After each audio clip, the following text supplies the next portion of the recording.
জুৰি মৰমী হেৰা এই ঘৰ দুৱাৰ ধুপাং পাংকে মেলি ক'ত সোমাই আছাগে হে?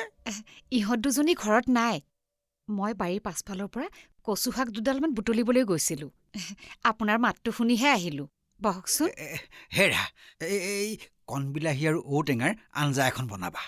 ভাবিছিলোঁ, পিছে ঔটেঙাই নাই। মই দি যামহি নহয়, আঞ্জা অকণো লৈ যামহি। হেৰা বোৱাৰীহঁতৰ হাতত মাকৰ নিচিনা সোৱাদ নাই হে। বহাচোন বহা। বোৱাৰীক ৰন্ধা বঢ়া মই শিকাব পাৰিম নহয়। তাইক ক'বচোন আহিবলৈ। নেলাগে, তোমাৰ হাতৰ খোৱাৰ মুঠা নেমাৰো দেই। পিছে এতিয়ানো কি মন কৰি আহিল? তোমাৰ লগত কথা পাতি মানে কিবা এটা ক'ব বিচাৰিছিলোঁ, পাহৰিলোৱে। জানো কিনো হৈছে মোৰ আজিকালি। কথা পাতি থাকোঁতে আপোনাক যে চাহ এটোপা দিব লাগে মই পাহৰিয়ে গৈছিলোঁ। হাজৰিকা আহোঁতে পিঠা দুটামান ভাজিছিলোঁ, আপুনি ভাল পাব। হ'ব চাহ জলপান হৈ থাকিব। এই ৰ'বাচোন ৰ'বা এই হাজৰিকা মানুহজন বৰ বেলেগ দেই, উৎসাহী মানুহ হয়নে? আমাৰ যে তেওঁ একেবাৰে ঘৰুৱা হৈ গ'ল। হেৰা তেওঁৰ লগত কথা পাতিলে নিজকে এই বুঢ়া যেন নালাগে হে। বৰ ভাল লাগে হে। আমাৰ ঘৰলৈ সুধা হাতে নাহে নহয়। হাতত কিবা নহয় কিবা এটা লৈ আহিবই। কেতিয়াবা কুকুৰা, কেতিয়াবা মাছ। আহিয়ে ক'ব, বাইদেউ বঢ়িয়াকৈ ৰান্ধক। এই মই তোমাক আপোন বুলিহে কথা এটা কওঁ দেই, অকণমান সাৱধান থাকিবা। আপোনাৰো যে কথা, মোৰ এই বয়সত। নহয় হে, মই চব কথা গমি পিটিহে কৈছোঁ। হ'ব বাৰু, আপুনি বহক, মই চাহ বাকোগৈ।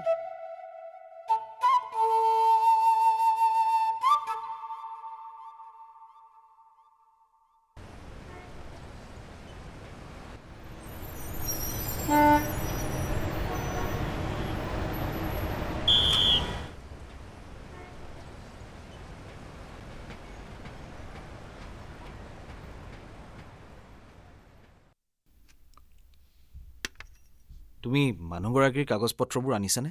হয় ছাৰ। দিয়া। ছাৰ, আমাৰ মানুহবোৰ যে দিনে দিনে পশু হৈ গৈছে, বৰ বেয়া লাগে। অলপতে যে নৰসংহাৰ হ'ল, তাতে বহুত সৰু সৰু ল'ৰা ছোৱালী নিথৰুৱা হৈ গ'ল। কিবা এটা কৰিব পৰা হ'লে। জুৰি, তুমি সকলোৰে দায়িত্ব দেখোন লৈ লৈছা। তুমি চবৰে কথা খুব ভাবা নহয়। আমাৰ সমাজ কল্যাণ বিভাগেও সমাজৰ ভালৰ কাৰণেই কাম কৰে। মই এই বিষয়ে ব্যৱস্থা ল'ম, তুমি চিন্তা নকৰিবা। সৰু ল'ৰা ছোৱালীবোৰৰ কষ্ট দেখিলে কিবা এটা যেন কৰোঁ এনেকুৱা লাগে মোৰ ছাৰ। সকলো মানুহৰ জীৱনত দুখ কান্দোন থাকেই। তথাপিও আপোনাৰ লগত যে কথা পাতিছোঁ কিবা এটা ভাল কৰিবলৈ, ভাল লাগে। জানা জুৰি, বহুদিনৰ মূৰত এনেকৈ মন খুলি কথা পাতিছোঁ। ইছ ৰাম, দেৰিয়ে হ'ল পাই। জুৰি বাইদেউ দেখোন ৰাতিপুৱাই পালিহি।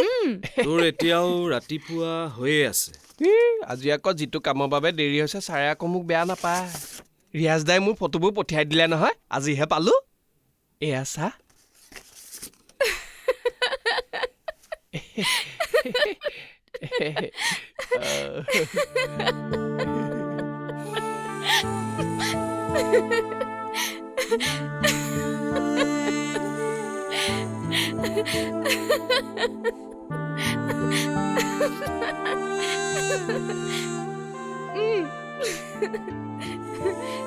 মুৰলী, তোৰ এই ফটোবোৰ একদম হিৰ' যেন হৈছে।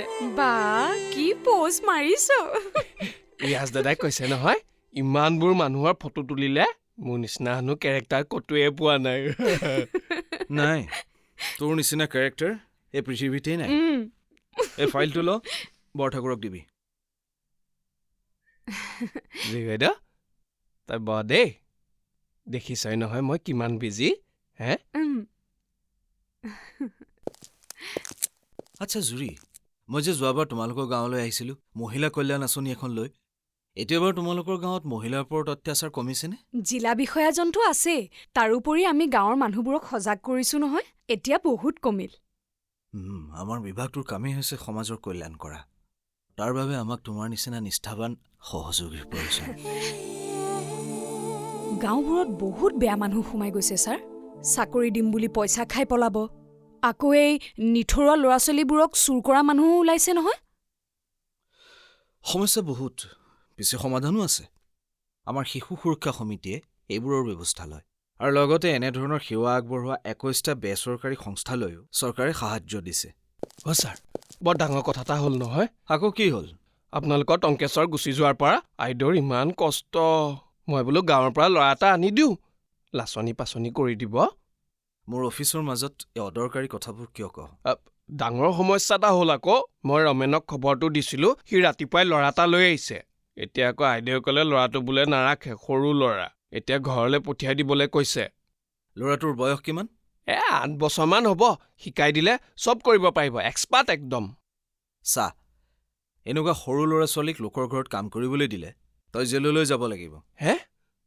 আগলৈ কেতিয়াও এনেকুৱা কাম নকৰিবি। অ' গোসাঁই, নকৰোঁ, ল'ৰাটো মই এতিয়াই পঠিয়াই দিওঁগৈ। ৰ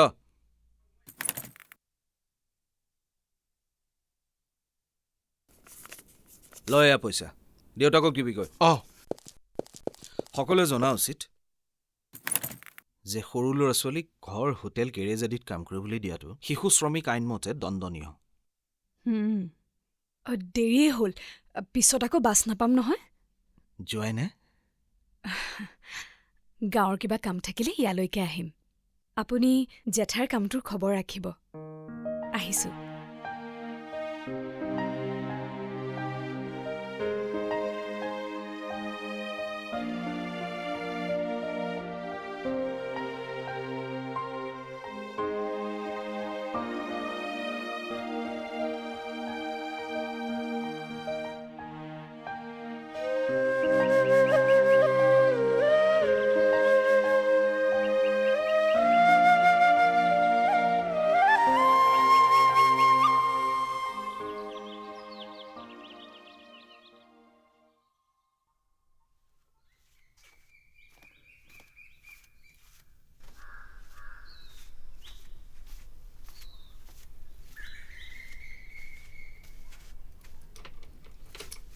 জুৰি,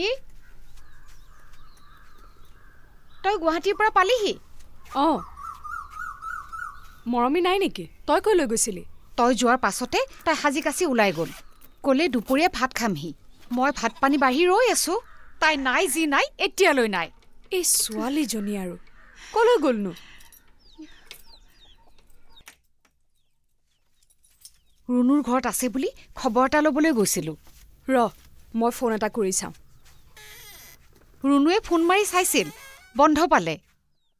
সেই ছোৱালীজনীৰ যদি অকণমান কাণ্ড জ্ঞান থাকিলহেঁতেন, ফোন এটাতো কৰিব পাৰে।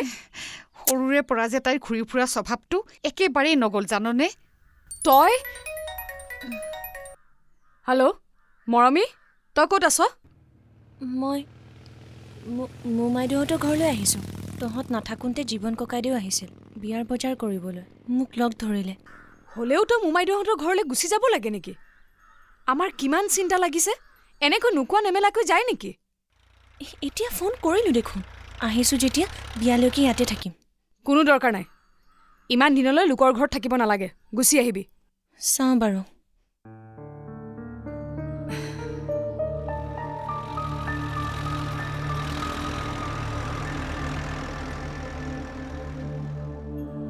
দেখিলি তোৰ মৰমীৰ কথা? বিয়ালৈকে বোলে তাতেই থাকিব। এৰা পাই, তাই আকৌ ভাল পাই নহয়। থাকক দে।